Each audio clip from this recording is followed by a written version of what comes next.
Hey guys, welcome back to one stop biology. So guys, आज के video में हम तीन अलग अलग कॉन्सेप्ट्स पढ़ने वाले हैं। पहला कॉन्सेप्ट है ग्रीन हाउस गैसेस का, है ना। पहला कॉन्सेप्ट हम पढ़ेंगे ग्रीन हाउस गैसेस। उसके बाद हम पढ़ेंगे ग्लोबल वार्मिंग क्या हो रही है होती है।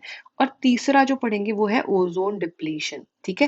तो गाइस, इससे पहले कि हम ये टॉपिक शुरू करें, अगर आप चैनल पर नए हैं और आपने चैनल को अभी तक सब्सक्राइब नहीं किया है मेरे, तो अभी सब्सक्राइब करके बेल आइकन प्रेस कर दीजिए सो दैट आपको सारे नोटिफिकेशंस मिलते रहें।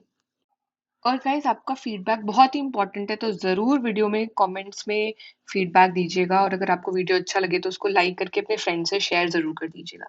सो गाइस, चलिए स्टार्ट करते हैं। सबसे पहले ग्रीन हाउस इफेक्ट से सबसे पहले देखते हैं कि ये ग्रीन हाउस इफेक्ट क्या होता है। ठीक है। तो पहला जो हम डिस्कस करेंगे वो है ग्रीन हाउस इफेक्ट। ठीक है। अब basically guys, green house effect का क्या मतलब है कि आपने देखा होगा कि बहुत सारे लोग प्लांट्स को उगाते हैं एक बंद इनक्लोज्ड सरफेस में, है ना। और ये जो सरफेस होता है ना, ये पूरी तरीके से ग्लास से बना होता है। ठीक है। ये तो नीचे जमीन में ही है, जो ऊपर का पूरा सरफेस है ये ग्लास से बना होता है, ग्लास पैनल का बना होता है। ठीक है। तो अब ये ग्लास पैनल का बनने से होता क्या है, अंदर क्या है, आप बहुत सारे प्लांट्स, है ना, बहुत सारे प्लांट्स ऐसे लगाते हो। अब होता क्या है कि इस ग्लास पैनल से लाइट अंदर जाती है ना, लाइट अंदर जाती है, लेकिन हीट बाहर, जो हीट, अब हीट हो रहा है बेसिकली ये लाइट पड़ने से, है ना। तो ये जो हीट है वो बाहर नहीं जा पाती है। ठीक है। तो कहीं ना कहीं उससे क्या होता है कि ये बेसिकली जो पूरा आपका स्ट्रक्चर है वो वार्म अप हो जाता है, और उसके वजह से प्लांट्स अच्छे से ग्रो कर पाते हैं। ठीक है। तो ग्रीन हाउस इफेक्ट एग्जैक्टली ऐसे ही काम करता है। एक और चीज आप ध्यान दे सकते हो, अगर आप गाड़ी, है ना, से कहीं जा रहे हो और आपने गाड़ी धूप में खड़ी कर दी, बहुत टाइम तक धूप में खड़ी कर दी, तो क्या होता है, थोड़ी देर के बाद अगर आप उसमें वापस आकर बैठते हो तो आपको लगता है गाड़ी पूरी तरीके से हीट हो चुकी है ना। और उसकी वजह से क्या होता है कि बेसिकली बाहर से धूप पड़ रही है ना, लेकिन हीट स्केप नहीं कर पा रही है, तो गाड़ी अंदर से पूरी तरीके से वार्म अप हो जाती है ना, कभी बहुत गर्म हो जाती है, डिपेंडिंग अपॉन कितनी तेज है धूप, है ना। तो वैसे ही गाइस, आपका जो ग्रीन हाउस इफेक्ट है ना, ये एक नेचुरल अकरिंग फेनोमेना है ना। नेचुरली ये अकर कर रहा है बिकॉज ऑफ सनलाइट। और इसमें हो क्या रहा है, इसमें बेसिकली हीटिंग हो रही है अर्थ सरफेस की, है ना। तो ग्रीन हाउस इफेक्ट को हम डिफाइन ऐसे ही करते हैं कि ये एक नेचुरली अकरिंग फेनोमेनन है, जो कि अर्थ की हीटिंग के लिए रिस्पॉन्सिबल है, फॉर हीटिंग ऑफ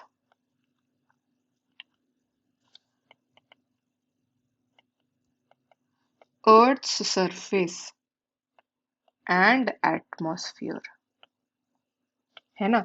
अगर आप सोचो कि ये ग्रीन हाउस इफेक्ट ना हो तो अर्थ का टेम्परेचर जो है बेसिकली सरफेस पे, है ना, वो -18 डिग्री सेल्सियस हो गया होता। ठीक है। तो मतलब बहुत ही इंपॉर्टेंट है ये लाइफ के लिए, है ना, लाइफ के एग्जिस्ट करने के लिए ये बहुत ही इंपॉर्टेंट है। अब होता क्या है एग्जैक्टली इसमें, है ना। तो हमारा जो अर्थ का सरफेस है ऊपर, उसमें क्लाउड्स और बहुत सारे गैसेस हैं, है ना। ये क्या करते हैं, जब सनलाइट इस पे पड़ती है ना, उन क्लाउड्स और गैसेस पे पड़ती है, तो वो 1/4 of that total solar radiation तो रिफ्लेक्ट कर देते हैं, बट बाकी सारा अब्जॉर्ब कर लेते हैं, है ना। तो 3/4 तो वो अब्जॉर्ब कर लेते हैं और 1/4 जो है वो रिफ्लेक्ट कर देते हैं। ठीक है। अब जो वो अब्जॉर्ब कर रहे हैं, है ना, उसके वजह से क्या हो रहा है कि इस अर्थ का सरफेस हीट होता जा रहा है ना। और थोड़ा थोड़ा अमाउंट रिफ्लेक्ट करते रह रहे हैं। अब क्या हो रहा है कि हर बार वो री एमिट कर रहे हैं हीट, है ना, in the form of infrared radiation. अब कुछ पार्ट उसका एस्केप कर जाता है स्पेस में, है ना। तो बेसिकली बहुत सारी ये जो गैसेस हैं, एटमॉस्फेरिक गैसेस, जैसे कार्बन डाइऑक्साइड, मीथेन, है ना, ये सारी गैसेस हेल्प कर रही हैं। ठीक है। तो बेसिकली ये जो गैसेस हैं, मॉलिक्यूल्स हैं गैसेस में, वो हीट रेडिएट कर रहे हैं। ठीक है। और मेजर पार्ट वापस आ रहा है। ठीक है। कुछ पार्ट तो स्पेस में चला जा रहा है, मेजर पार्ट वापस आ रहा है और अर्थ को कंटिन्यूअसली हीटेड रख रहा है। ये साइकिल रिपीट होती होती रहती है बहुत बारी। और ये जो गैसेस होती हैं, है ना, जो कि हेल्प कर रही है इस हीटिंग में, इनको हम बोलते हैं ग्रीन हाउस गैसेस। ठीक है। अब मान लीजिए कि एक टाइम तक तो इन गैसेस का लेवल मेंटेन्ड था। अचानक से पॉल्यूशन बढ़ने से क्या हुआ, इनका लेवल बढ़ता गया, है ना, ग्रीन हाउस गैसेस का लेवल बढ़ता गया।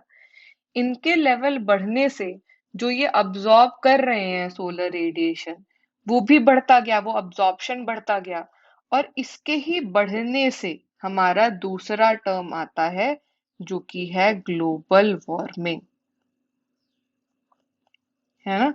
तो इसी के बढ़ने से क्या होने लगा, ग्लोबल वार्मिंग होने लगी। और हम बोलते हैं कि पास्ट सेंचुरी, मतलब पास्ट 100 ईयर्स में, 100 ईयर्स में, है ना, 0.6 डिग्री सेल्सियस ऑलरेडी अर्थ का टेम्परेचर इंक्रीज हो चुका है। और इसमें से भी ज्यादा इंक्रीज आया है लास्ट 30 ईयर्स में, लास्ट 3 डेकेड्स में, है ना। और इस राइज, जो टेम्परेचर राइज हो रहा है, इसकी वजह से क्या होगा, बहुत सारे और क्लाइमेटिक चेंजेस होंगे। और अल्टीमेटली जो लाइफ है अर्थ पे, उसको नुकसान पहुंचेगा। ठीक है। जैसे कि इसके बढ़ने से क्या हो रहा है, आइस कैप्स, है ना, जो पोल्स पे, पोलर रीजन्स पे आइस कैप है, उनकी मेल्टिंग हो रही है ना, जो कि नुकसान है। हिमालयन, इवन इवन आपके बहुत सारे ऐसे पहाड़ हैं ऊंचे, है ना, जहां पर ऐसे कैप्स हैं, स्नो कैप्स जिनको कहते हैं, है ना, उनकी मेल्टिंग हो रही है। इससे क्या हो रहा है कि जो सी लेवल है, धीरे धीरे क्या होगा, ये सी लेवल राइज करेगा।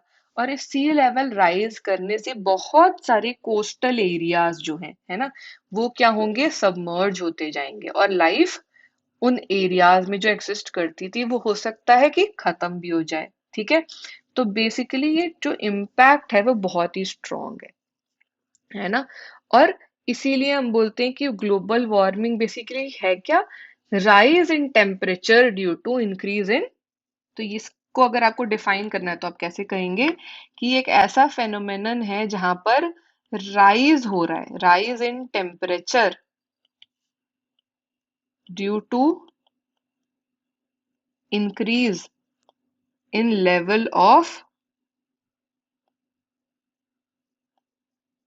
ग्रीन हाउस गैसेस, है ना। अर्थ का टेम्परेचर में जो है राइज हो रहा है because of increase in green house gases. अब इसको कंट्रोल कैसे कर सकते हैं, ये देखते हैं कि इसको कंट्रोल कैसे कर सकते हैं। ठीक है। अब इसको कंट्रोल करने के लिए हमें बहुत सारी चीजें करनी होंगी, जैसे कि एक कंट्रोल करने का तरीका क्या है, एक कंट्रोल करने का तरीका है कि हम जो है फॉसिल फ्यूल्स बर्न करते हैं, है ना।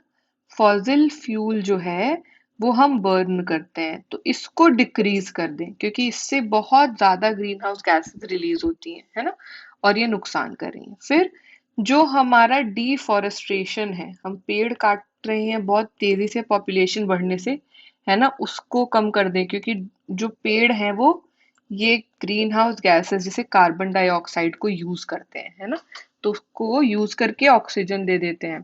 ठीक है। बहुत सारी ट्रीज प्लांट कर दें। ठीक है, ट्रीज प्लांट करते रहें। बहुत बड़ा रीजन है ह्यूमन पॉपुलेशन का बढ़ना, है ना, तो हमें उसको स्लो डाउन करना है। किस चीज को, ग्रोथ ऑफ ह्यूमन पॉपुलेशन।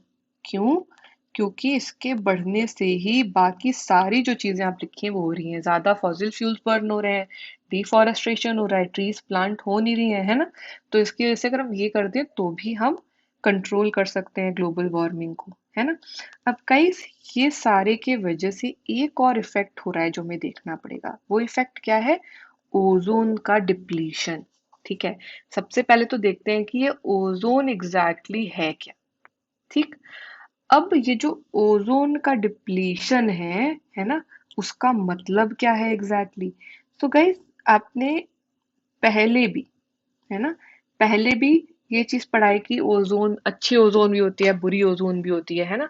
हम अच्छी ओजोन के बारे में पढ़ने वाले हैं। सो बेसिकली ओजोन जो लेयर है ना, ये एक लेयर है जो कि एटमॉस्फेयर के अपर पार्ट में पाई जाती है। Upper part of the atmosphere. इस पार्ट को क्या बोलते हैं? स्ट्रेटोस्फियर। ठीक है, अब होता क्या है कि जो सनलाइट है ना, वो क्या करती है? यूवी रेडिएशन, सन से यूवी रेडिएशन भी आती है। और ये जो ओजोन है ना, ये एक शील्ड के जैसे काम करती है।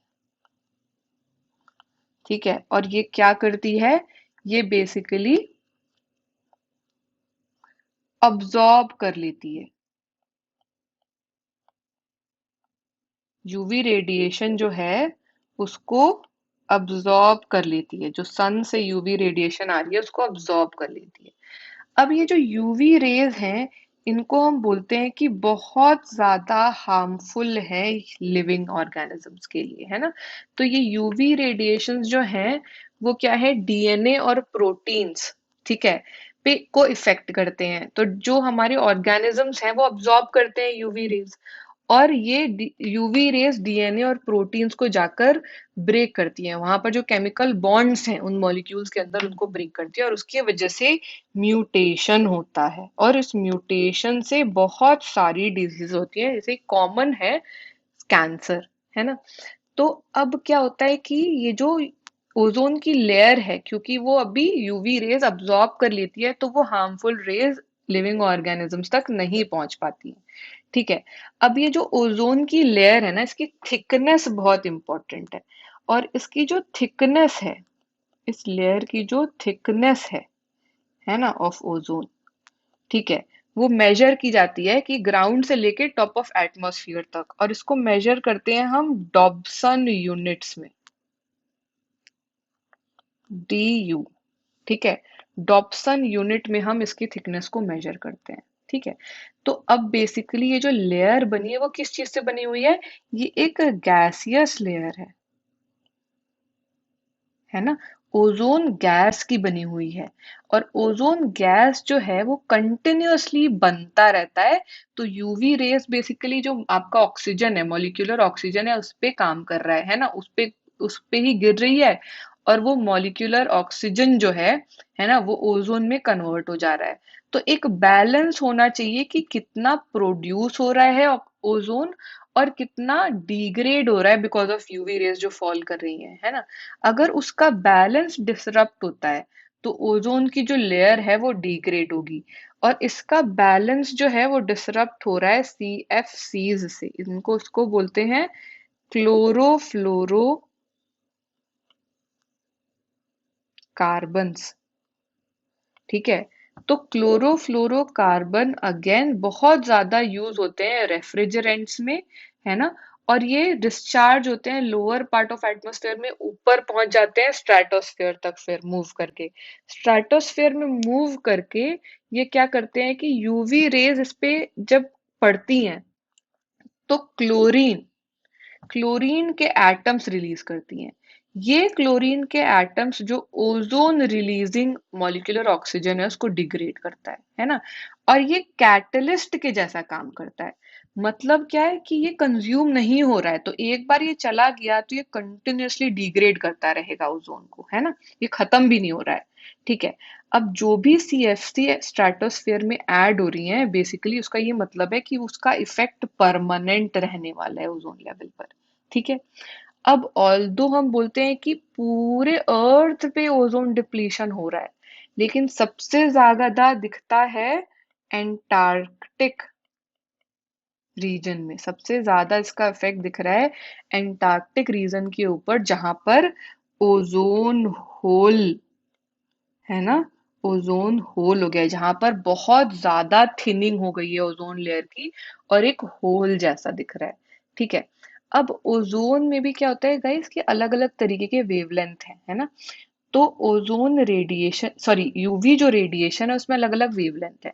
यूवी रेडिएशन जिसमें यूवी बी रेडिएशन से छोटी है, ठीक है, वो क्या है कि अर्थ पूरी तरीके से एटमॉस्फेयर अब्जॉर्ब कर लेता है, वो नुकसान नहीं है। लेकिन जो यूवी बी रेडिएशन है वो डीएनए को डैमेज करके म्यूटेशन करती है और इसकी वजह से बहुत सारी प्रॉब्लम्स होती है। इसकी वजह से अर्ली एजिंग ऑफ स्किन हो रही है, स्किन सेल्स डैमेज हो रहे हैं, अलग अलग तरीके के स्किन कैंसर हो रहे हैं, ह्यूमन आई के कॉर्निया पे इसका इफेक्ट पड़ता है ना। इसको हम बोलते हैं स्नो ब्लाइंडनेस। इस स्नो ब्लाइंडनेस के वजह से, कैटरैक्ट के वजह से है ना, परमानेंट डैमेज हो सकता है कॉर्निया। ठीक है। तो बेसिकली इसके इफेक्ट्स बुरे बहुत सारे हैं। अब इसके इफेक्ट को कम करने के लिए, किसी तरीके से ओजोन डिप्लीशन जो हो रहा है उसको रोकने के लिए एक इंटरनेशनल ट्रीटी बनी जिसका नाम है मॉन्ट्रियल प्रोटोकॉल। ठीक है। ये मॉन्ट्रियल कनाडा में साइन हुई थी 1987 में और 89 से ये इफेक्टिव है और इसमें बेसिकली सारी कंट्रीज मिलके काम कर रही हैं ओजोन डिप्लीशन को किसी तरीके से कंट्रोल करने का, है ना। तो बहुत सारे एफर्ट्स तो लगाए जा रहे हैं, इंडिविजुअली सबको एफर्ट लगाना चाहिए कि हम जो भी ये ग्रीन हाउस इफेक्ट है, जो भी ये ग्लोबल वार्मिंग हो रही है या फिर ओजोन डिप्लीशन हो रहा है, इसको कैसे कम कर सके। ठीक है। सो गाइस बेसिकली ये तीन अलग अलग टर्म्स हैं जिनका मतलब हमने पढ़ा, अगेन इंपॉर्टेंट टर्म्स हैं, है ना। इन्वायरमेंट अभी एक बहुत ही हॉट टॉपिक है, तो आप जो देख रहे हैं कोविड वाले भी केसेस चल रहे हैं, उस वजह से भी अब इन पे वापस से बहुत ज्यादा फोकस सभी कंट्रीज का आ रहा है। तो इम्पोर्टेंट टॉपिक्स है, नीट के लिए भी इम्पोर्टेंट टॉपिक है। आई होप आपको समझ आया होगा अच्छे से। अगर आया है तो जरूर वीडियो को लाइक करके अपने फ्रेंड से शेयर कर दीजिए, और गाइज अगर आप नए हैं चैनल पे तो चैनल को सब्सक्राइब करके बेल आइकन प्रेस कर दीजिए सो दैट आपको सारे नोटिफिकेशंस मिलते रहें। और अगर आपको गाइज इस टॉपिक से रिलेटेड कोई भी डाउट है तो मुझे जरूर पूछिए वीडियो में कमेंट करके। Thanks for watching with this video guys, मिलते हैं नेक्स्ट वीडियो में, तब तक के लिए बाय बाय, टेक केयर।